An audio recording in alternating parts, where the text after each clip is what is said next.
Абай Құнанбайұлы, 6-шы қара сөз.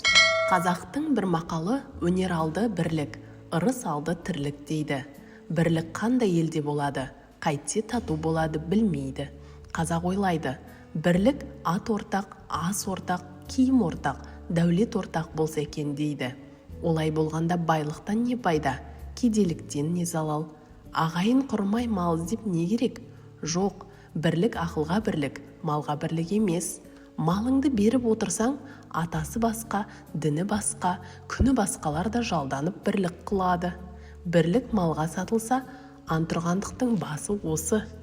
Ағайын алмай бірлік қылса керек, сонда әркім несібесін Құдайдан тілейді, әйтпесе Құдайдан тілемейді, шаруа іздемейді. Әуелі біріне бірі пәле іздейді.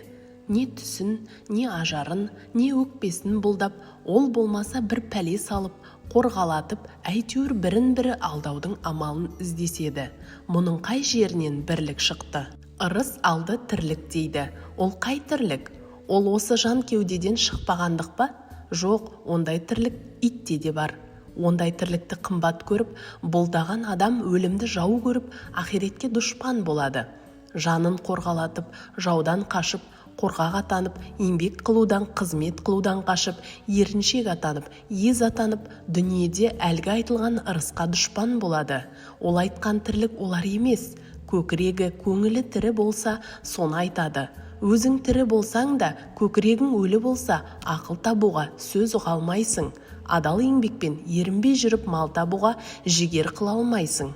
Кеселді жау қылжақпас, әзір тамақ, әзір ас. Сыртың пысық, ішің нас, артын ойлап ұялмас. Болып жүріп тірімін деме, онан да Алла жіберген ақ бұйрықты өлімнің өзі артық.